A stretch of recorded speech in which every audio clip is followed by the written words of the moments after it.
Hello everybody, welcome to my channel MK's BioVision. Today we are going to discuss Mendel's law. Mendel's law में हम लोग ये जानते हैं कि 1856 में मेंडल्स के लॉ आए। मेंडल ने अपने फाइंडिंग्स को मेंडल ने एक्सपेरिमेंट किया था गार्डन पीपर, और गार्डन पीपर उन्होंने हाइब्रिडाइजेशन एक्सपेरिमेंट किया और अपने फाइंडिंग्स को एक पेपर में पब्लिश किया जिसको एक्सपेरिमेंट्स ऑन प्लांट हाइब्रिड्स के नाम से जाना जाता है, जिसको born care natural history society के एक प्रोसीडिंग में पब्लिश किया गया। इस पेपर में अपने एक्सपेरिमेंटल फाइंडिंग्स को 3 पोस्टुलेट्स के रूप में प्रस्तुत किया, जिसको हम law of dominance, law of segregation and law of independent assortment के नाम से जानते हैं, जो कि आज के दिन में मेंडल्स लॉ ऑफ इनहेरिटेंस के रूप में पॉपुलर है। बहुत बाद के दिनों में, उस समय मेंडल को कोई क्रेडिट नहीं मिला, इनके काम को कोई रिकॉग्नाइज नहीं किया। 1900 में इनके काम को रीडिस्कवर किया गया 3 साइंटिस्ट के द्वारा, और जिन्होंने फिर अलग अलग एक्सपेरिमेंट किया, हाइब्रिडाइजेशन पर ही एक्सपेरिमेंट किया, अलग अलग ऑर्गेनिजम्स पर एक्सपेरिमेंट किया और कंक्लूड किया, इस निष्कर्ष पर वो पहुंचे कि मेंडल जो आज वो कर रहे हैं 1900 में जो उनका एक्सपेरिमेंट था, उसका कंक्लूजन मेंडल से सिमिलर था, यानी कि वो चीज मेंडल बहुत पहले कर चुके थे। बाद में इन तीनों साइंटिस्ट ने इस डिस्कवरी का सारा श्रेय मेंडल को दिया, that is now known as rediscovery of Mendelism. तो एनीवे, हमारा अब कहने का उद्देश्य है कि मेंडल का जो बेसिक प्लान था एक्सपेरिमेंट का, उसमें उन्होंने पेरेंटल स्टॉक पॉपुलेशन का तैयार किया, पेरेंटल पॉपुलेशन को तैयार किया जो ट्रू ब्रीडिंग थे, यानी कि उसमें केवल एक ही तरह का एलील था, 2 तरह का एलील नहीं था। उसमें एक एलील फिक्स हो गया था, मतलब उसका ऑल्टरनेटिव फॉर्म उस पॉपुलेशन में नहीं था, इसीलिए इसको ट्रू ब्रीडिंग पॉपुलेशन कहा गया था। Containing one allele for the locus in question, जिस कैरेक्टर के बारे में हम बात कर रहे हैं उसके लिए उसमें कोई दूसरा ऑल्टरनेटिव नहीं था, एक ही एलील था। जब इस तरह का सिचुएशन रहता है जिसको हम कहते हैं एलील का फिक्स हो जाना, यानी कि वो एलील फिक्स हुआ था, दूसरे एलील को रिपीटेड सिलेक्शन के थ्रू एलिमिनेट कर दिया गया। बार बार 5 से 7 जनरेशन तक हम अब टॉल प्लांट को 5 से 7 जनरेशन हमने उगाया, देखा कि कहीं इसमें यदि ड्वार्फ प्लांट आया उसको डिस्कार्ड किया, एलिमिनेट किया, फिर दोबारा उसको नेक्स्ट जनरेशन में देखा कि कहीं ड्वार्फ प्लांट तो नहीं आ रहा है। एवं प्रकार से करते जब हमने देखा कि ड्वार्फ प्लांट अब आ नहीं रहा है, तो पॉपुलेशन को हम ट्रू ब्रीडिंग पॉपुलेशन करते हैं। और मेंडल के जो ये दोनों पेरेंट जो हाइब्रिडाइजेशन के लिए उन्होंने सेलेक्ट किया था, वो बिल्कुल ट्रू ब्रीडिंग था, चाहे जिस भी कैरेक्टर के लिए हो। ट्रू ब्रीडिंग के लिए ट्रू ब्रीडिंग पॉपुलेशन था, वो आपस में 7 पेयर्स ऑफ कैरेक्टर में एक दूसरे से अलग था। 7 पेयर्स ऑफ कैरेक्टर खास स्टेम लेंथ के लिए टॉल प्लांट का पॉपुलेशन था और ड्वार्फ प्लांट का पॉपुलेशन था। सीड फॉर्म के लिए राउंड सीड वाले का था, रिंकल सीड वाले का था। कॉटिलीडन कलर के लिए येलो कलर का था और ग्रीन कलर वाले का था। इसी तरह से पॉट शेप के लिए इन्फ्लेटेड और कंस्ट्रिक्टेड था, और पॉट कलर के लिए भी येलो और ग्रीन था। तो ये इनका 7 पेयर्स ऑफ कैरेक्टर था। उन्होंने पाया क्या कि ये जो 7 पेयर्स ऑफ कैरेक्टर है, ये बिल्कुल क्वालिटेटिव कैरेक्टर है, यानी कि इसमें कोई इंटरमीडिएट फॉर्म नहीं है। यदि इंटरमीडिएट फॉर्म होगा तो वो क्वांटिटेटिव कैरेक्टर हो जाएगा, ये क्वालिटेटिव थे। एक टॉल है तो टॉल ही रहेगा, ड्वार्फनेस नहीं है, कोई बीच का कैरेक्टर नहीं है, कोई बीच का हाइट नहीं है। टॉल है, मान लीजिए 7 फीट है, ये 5 फीट है, तो 6 फीट का प्लांट नहीं मिलेगा। इनका यही कहना था। तो ये जो कैरेक्टर है, ये 2 ही तरह के थे, कंट्रास्टिंग कैरेक्टर, ये क्वालिटेटिव फिनोटाइप के थे, ये क्वालिटेटिव फिनोटाइप के थे। और ये जो फैक्टर था, ये जो फिनोटाइप था, ये जो ट्रेट था, वो एक डिस्क्रीट फैक्टर के रूप में, डिस्क्रीट फैक्टर के रूप में उनका कहना था। उस समय जीन को कोई जानता नहीं था, वो आखिर फैक्टर का ट्रांसमिशन कैसे होता है, एक जनरेशन से दूसरे जनरेशन तक वो फैक्टर जाता कैसे है। तो उनका कहना था कि डिप्लॉयड ऑर्गेनिज्म में होमोलोगस क्रोमोसोम पर ये फैक्टर पेयर्स में पाए जाते हैं। फैक्टर क्या है, पेयर्स में पाए जाते हैं होमोलोगस क्रोमोसोम पर, होमोलोगस क्रोमोसोम पर।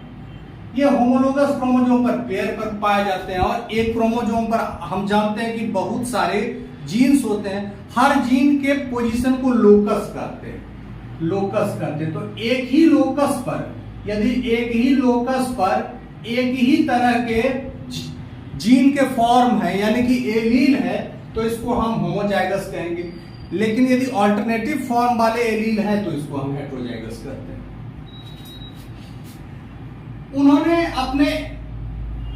उन्होंने दो तरह का एक्सपेरिमेंट किया, एक मोनोहाइब्रिड, एक कैरेक्टर को लेके चले। जब parental type were differing in one contrasting character, then it was called monohybrid cross। लेकिन जब दो कंट्रास्टिंग कैरेक्टर में डिफर कर रहे थे तो उनको डायहाइब्रिड क्रॉस, और उसके बाद लेटर ऑन ट्राइहाइब्रिड और टेट्राहाइब्रिड। ट्राइहाइब्रिड क्रॉस यानी कि 3 कैरेक्टर में, ये जो पेरेंटल पॉपुलेशन है 3 कैरेक्टर में डिफर कर रहा था एक दूसरे से, तो उस 3 कैरेक्टर को कंसीडर किया। उसके बाद ट्राइहाइब्रिड क्रॉस, मोनोहाइब्रिड क्रॉस के आधार पर हम मेंडल के फर्स्ट और सेकेंड लॉ को एक्सप्लेन कर सकते हैं। फर्स्ट लॉ क्या है, लॉ ऑफ डोमिनेंस, और दूसरा है law of segregation. Law of dominance कहता है कि ऑल्टरनेटिव फॉर्म जो होते हैं उसमें एक एलील दूसरे एलील को मास्क कर लेता है, यानी कि यदि हेटेरोजाइगस कंडीशन में यदि है ये, तो कैपिटल टी स्मॉल टी को मास्क कर लेगा, और ये जो होगा ये टॉल ही होगा। This is called law of dominance. Law of segregation कहता है कि ये जो डिप्लॉयड, जो पेयर में कैरेक्टर है किसी डिप्लॉयड ऑर्गेनिज्म में, ये मियोसिस के दौरान अलग हो जाते हैं। मियोसिस यानी कि गैमेटोजेनेसिस के दौरान अलग हो जाते हैं।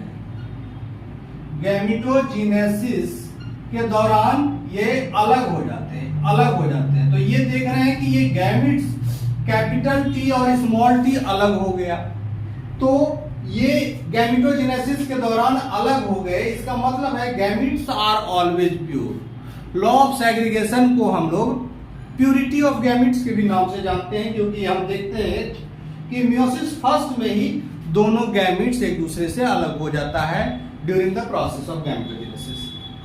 अब देखते हैं कि कोई हेटेरोजाइगस है तो ऑब्वियसली ये 2 तरह के गैमिट्स बनाएगा, लेकिन यदि होमोजाइगस है तो ये क्या करेगा, एक ही तरह का गैमिट बनाएगा।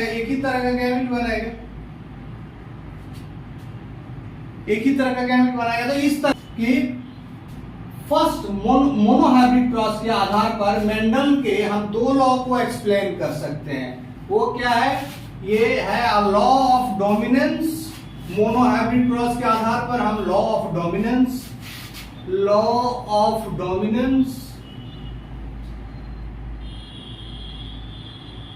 And law of purity of gametes, law of segregation, ये दोनों लॉ को हम मोनोहाइब्रिड क्रॉस के आधार पर एक्सप्लेन कर सकते हैं। लेकिन लॉ ऑफ इंडिपेंडेंट असॉर्टमेंट को हम लोग मोनोहाइब्रिड क्रॉस के आधार पर एक्सप्लेन नहीं कर सकते। लॉ ऑफ इंडिपेंडेंट असॉर्टमेंट को एक्सप्लेन करने के लिए हम लोग डाइहाइब्रिड या फिर ट्राइहाइब्रिड क्रॉस का सहारा लेते हैं। एक वन कंट्रास्टिंग कैरेक्टर दूसरे कंट्रास्टिंग कैरेक्टर से किस तरह से इंडिपेंडेंटली असॉर्ट करता है, यानी कि इंडिपेंडेंटली इनहेरिट करता है, इंडिपेंडेंटली ये ट्रांसमिट करता है from one generation to another. ये जो फॉर एग्जाम्पल ये देखिए, टॉलनेस और राउंड के बीच में कोई बॉन्डेज नहीं होता है, ये एक अपना अलग इनहेरिट करता है, ये अपना अलग इनहेरिट करता है ना। डायहाइब्रिड क्रॉस में हम देख रहे हैं कि ये इस तरह का सिचुएशन है, दो एलील को हमने कंसीडर किया है और F1 में, और F2 में हमको ये मिला, F2 में हमको ये मिला, F2 में जो ये मिला रिजल्ट हमको 9:3:3:1, ये रिजल्ट दो मोनोहाइब्रिड क्रॉस का सुपरफिशियल कॉम्बिनेशन है। ये दो मोनोहाइब्रिड क्रॉस आपस में मिले हैं और ये हमको कॉम्बिनेशन देखते हैं, ये 3:1 को आप यदि मल्टीप्लाई कीजिए तो ये रेशियो आ जाता है, ये रेशियो आ जाता है। ये इस बात का प्रमाण है कि दो जो जीन है आपस में एक दूसरे से इंटरैक्ट नहीं करते हैं और लिंकेज भी शो नहीं करते हैं। असॉर्टमेंट होता है, इंडिपेंडेंट असॉर्टमेंट होता है, तभी ये रेशियो इसमें बन पाता है 9:3:3:1। मेंडल के मोनोहाइब्रिड, डायहाइब्रिड या फिर ट्राइहाइब्रिड क्रॉस के फिनोटिपिक या जीनोटिपिक रेशियो को एनालाइज करने के लिए हम दो मेथड्स का इस्तेमाल करते हैं। पहला है चेकर बोर्ड मेथड, जो शुरू से ही पढ़ते आ रहे हैं। देखिए इसमें दो गैमिट्स हैं इधर, और ये स्क्वायर है, और इसमें दो गैमिट्स के सभी पॉसिबल ऑफस्प्रिंग्स हैं। ये इससे फ्यूज कर रहा है, ये इससे फ्यूज कर रहा है, ये इससे फ्यूज कर रहा है, ये इससे फ्यूज कर रहा है। तो ऑल द पॉसिबल जाइगोट और ऑफस्प्रिंग्स यहाँ इस चेकर बोर्ड में हमको मिलता है। इसको हम पनेट स्क्वायर के भी नाम से जानते हैं, चेकर बोर्ड या फिर पनेट स्क्वायर। और इसमें हम देखते हैं कि मोनोहाइब्रिड में ये 3 टॉल है और एक ड्वार्फ है, ठीक है ना। जीनोटिपिक रेशियो में होमोजाइगस डोमिनेंट, हेट्रोजाइगस और फिर होमोजाइगस रिसेसिव का रेशियो 1:2:1 है। इसी चीज को हम लोग दो तरीके से एनालाइज कर सकते हैं। तो चेकर बोर्ड मेथड हम लोग पहले से करते आ रहे हैं। दूसरा है fork line method. Fork line method भी काफी आसान है। इसमें हम F1 जनरेशन में जो सेल्फिंग हो रहा है उसके बाद हम देखते हैं कि क्या रेशियो आता है। तो 3:4 का आ रहा है टॉल और 1:4 आ रहा है ड्वार्फ।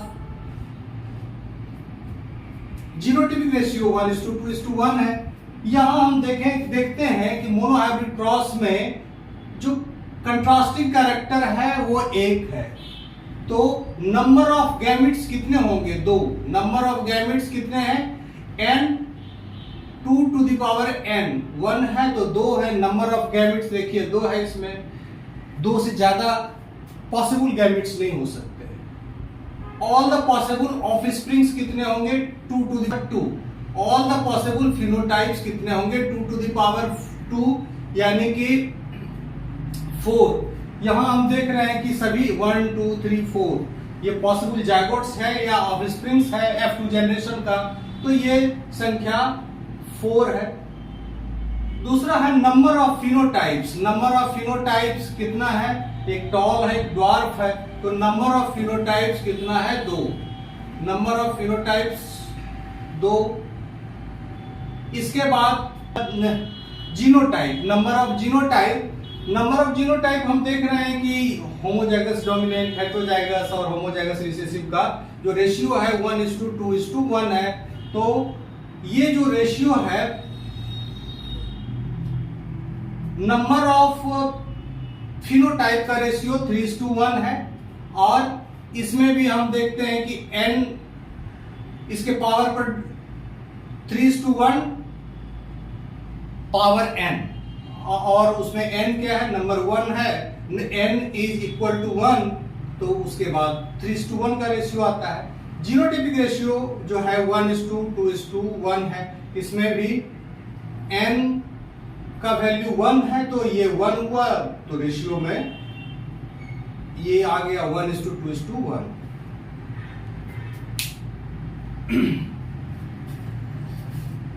हम लोग किसी भी हाइब्रिडाइजेशन एक्सपेरिमेंट में, डाइहाइब्रिड क्रॉस में भी हम चेकर बोर्ड मेथड और फॉल्ट लाइन मेथड को अप्लाई करते हैं, तो देखते हैं कैसे ये काम करता है। यहाँ देख रहे हैं कि चेकर बोर्ड मैंने बनाया हुआ है, जो बुक में ज्यादातर एग्जांपल मिलता है, येलो, ग्रीन, राउंड और रिंकल्ड, ये दो contrasting character, 2 pairs of contrasting character को कंसीडर किया गया है इसे यहाँ भी। तो यही ज्यादातर बुक में मिलता है। आप कोई भी एग्जांपल ले सकते हैं डायहाइब्रिड क्रॉस के लिए। यहाँ देखिए ये जो चेकर बोर्ड है इसमें ये गैमिट्स हैं और पॉसिबल गैमिट्स है, इधर भी 4 गैमिट्स है, इधर भी 4 गैमिट्स है।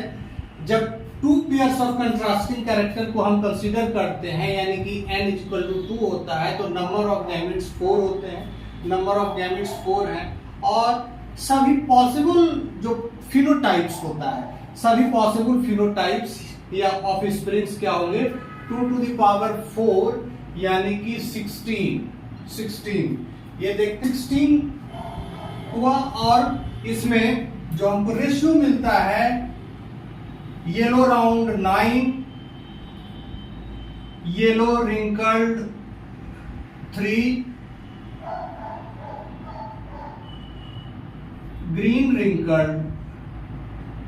ग्रीन राउंड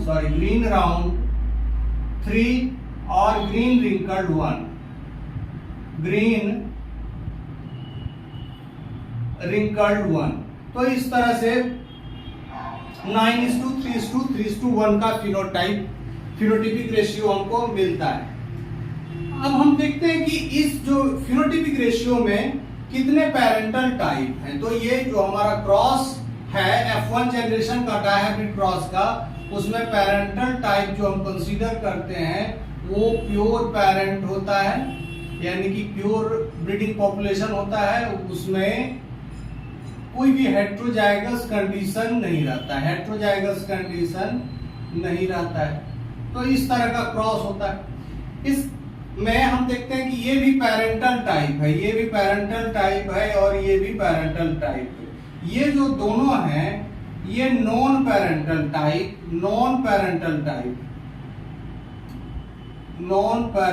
टाइप या रिकॉम्बिनेंट टाइप भी कर सकते हैं। हम इसको नॉन पैरेंटल टाइप या रिकॉम्बिनेंट टाइप भी कर सकते हैं। तो पैरेंटल टाइप का रेशियो कितना हो जाएगा इसमें, 2। पैरेंटल टाइप कितना आ रहा है, 1/8 आ रहा है। और नॉन पैरेंटल टाइप या रिकॉम्बिनेंट टाइप जो है वो आ रहा है हमको, ये भी 8 आ रहा है, सॉरी 1:8 आ रहा है, 1:8 आ रहा है। इसके अतिरिक्त अब हम यहां देखते हैं कि ये इसमें टोटल जो डायहाइब्रिड क्रॉस में कैरेक्टर हमने 2 लिया हुआ है। नंबर ऑफ गैमेट्स कितने होंगे, 4 होंगे, 1 2 3 4। पॉसिबल ऑफ स्प्रिंग्स कितने होंगे, 16 होंगे। नंबर ऑफ जीनोटाइप्स कितना होगा, नंबर ऑफ फिनोटाइप्स होगा 4। नंबर ऑफ फिनोटाइप्स देखिए 1 2 3 4, नंबर ऑफ फिनोटाइप्स 4। और नंबर ऑफ जीनोटाइप्स कितने होंगे, नंबर ऑफ जीनोटाइप्स में 3⁻n, यानी कि n कितना है, 2 है। तो नंबर ऑफ जीनोटाइप, ये याद रखने वाली बात है, ये कितना है, 9 होता है। डायहाइब्रिड क्रॉस में नंबर ऑफ जीनोटाइप्स कितने होते हैं, 9 होते हैं। फिनोटाइपिक रेशियो क्या है इसमें, 9:3:3:1। ये 3:1 पर पावर n लगाते हैं स्क्वायर, तो हमको ये रेशियो मिलता है। मल्टीप्लाई करेंगे 2 रेशियो को तो हमको ये रेशियो मिलता है 9:3:3:1। जीनोटाइपिक रेशियो कितना है, 9 है। टोटल जीनोटाइप कितने होते हैं, 9 होते हैं। देखिए यहां हम निकालते हैं 1:2:1, ये मोनोहाइब्रिड का है, इसमें 2 कैरेक्टर के लिए हम n to the power n is equal to 2, तो ये इसको मल्टीप्लाई करते हैं, हमको मिलता है 1:1:1:1:1, 2:2:2:2 और 4। इसको जैसे भी चाहे हम अरेंज कर सकते हैं। तो इस तरह से हमको डाई हाइब्रिड क्रॉस का रेशियो मिलता है। इसको हम लोग फोर्क लाइन मेथड से भी बना सकते हैं। फोर्क लाइन मेथड से बना सकते हैं, इसके फिनोटाइपिक रेशियो को कैलकुलेट किया जा सकता है। जैसे हम देखते हैं, मैंने पहले भी बताया था कि इंडिपेंडेंट असॉर्टमेंट कहता है कि जो दो डाई हाइब्रिड क्रॉस में ये जो दोनों मोनो हाइब्रिड क्रॉस हैं ये इंडिपेंडेंटली असॉर्ट करते हैं, यानी कि ये आपस में ये कोई न तो लिंकेज या फिर इंटरेक्शन शो करते हैं। तो इसमें एक कैरेक्टर को हम लेते हैं, वो है येलो और ग्रीन वाला। फर्स्ट फिलियल जनरेशन येलो का जो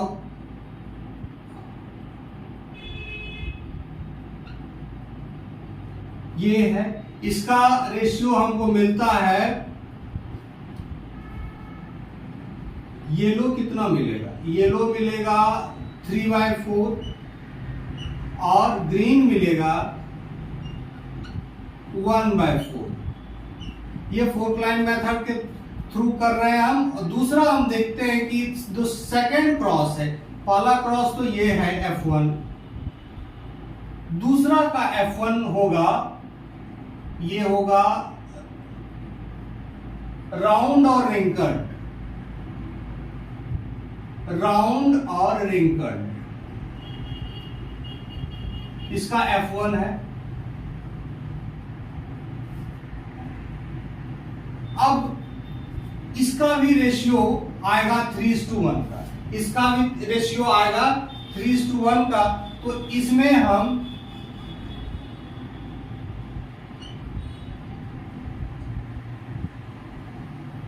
ये भी स्प्लिट करेगा 3:4 में, ये भी स्प्लिट करेगा 3:4, ये हो गया, और 1:4। अब इसी रेशियो को इसमें मल्टीप्लाई करते हैं तो देखते हैं कितना आता है, 3:4 मल्टीप्लाइड बाय 3:4, फिर 1/4 को हम इस 3:4 से आते हैं, फिर नीचे वाले रेशियो को भी हम मल्टीप्लाई करते हैं इससे, 3/4 मल्टीप्लाइड बाय,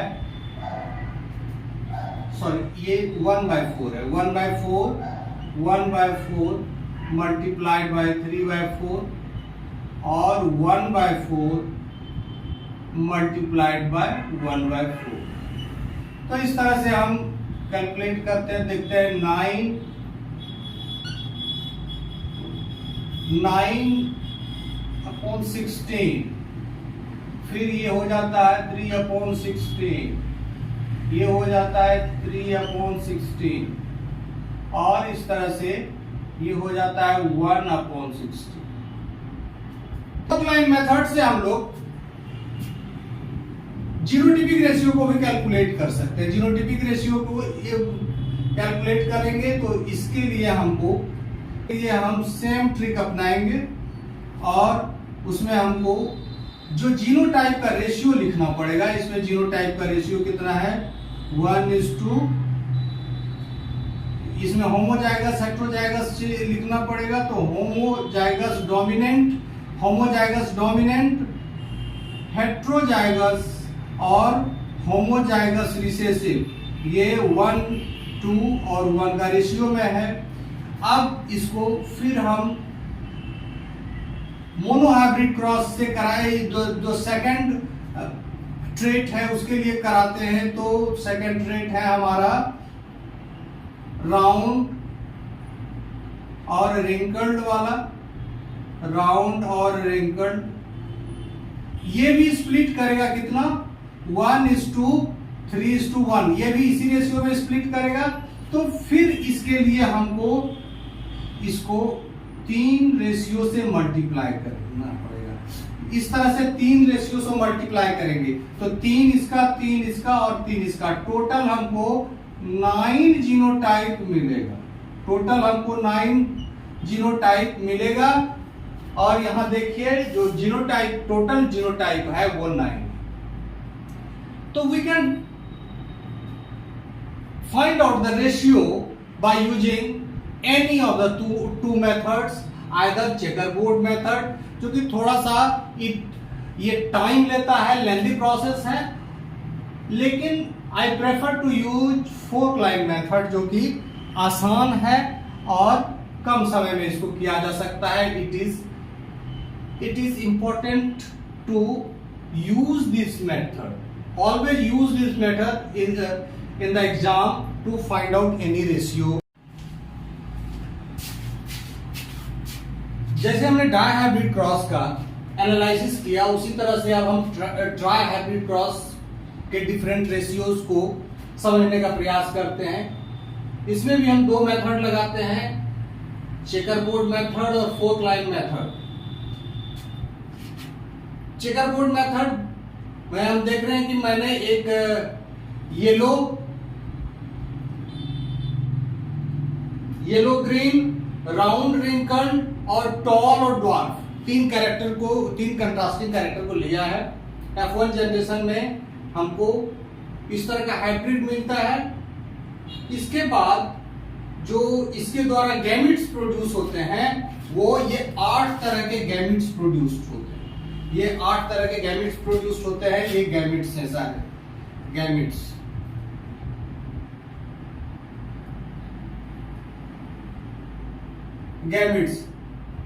कोई भी हो सकता है, ये पॉलन, ये एग या पॉलन, रेसिप्रोकल क्रॉस का रिजल्ट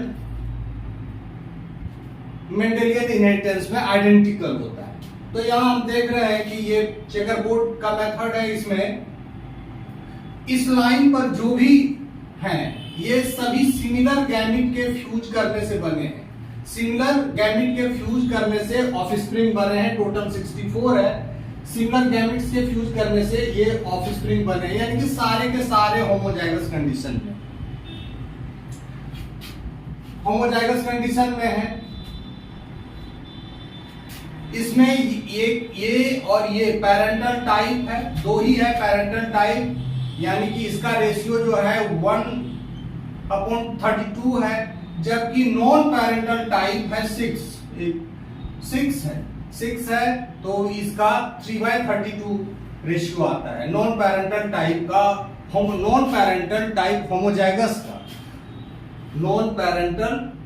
होमोजाइगस टाइप जो होता है उसका रेशियो है 3/32। अब ये हम देखते हैं कि इसी चीज को हम फोर्क लाइन मेथड से हम इस तरह से बनाते हैं। 3 yellow 1 green, 3 round 1 wrinkled, 3 round 1 wrinkled, फिर 3 टॉल 1 ड्वार्फ, 3 टॉल 1 ड्वार्फ। ये तीनों अलग अलग क्रॉस है। ये मोनोहाइब्रिड क्रॉस 1 है, ये मोनोहाइब्रिड क्रॉस 2 है और ये मोनोहाइब्रिड क्रॉस 3। तो ये 3 अलग अलग मोनोहाइब्रिड क्रॉस है। ये आपस में इनके रेशियोज मल्टीप्लाई होते हैं और मल्टीप्लाई होने के बाद हम देख रहे हैं कि हमको एक रेशियो मिलता है 27:9:9:9:3:3:3:1, यानी कि इसके अंदर टोटल 8 फिनोटाइप मिलते हैं। टोटल 8 फिनोटाइप मिलता है। हम ये यहां देख रहे हैं कि नंबर ऑफ फिनोटाइप्स जो होता है वो टोटल 8।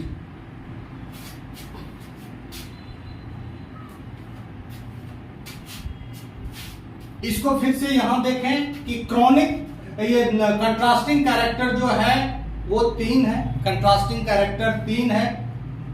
नंबर ऑफ गैमेट्स इसमें कितने बनेंगे? 8 बनेंगे। नंबर ऑफ गैमेट्स 8 बनेंगे।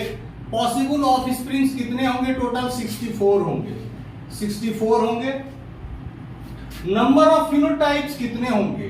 नंबर ऑफ फिनोटाइप्स 8 होंगे, 1 2 3 4 5 6 7 8। नंबर ऑफ फिनोटाइप्स 8 होंगे। नंबर ऑफ जीनोटाइप जो होगा वो 27 होगा,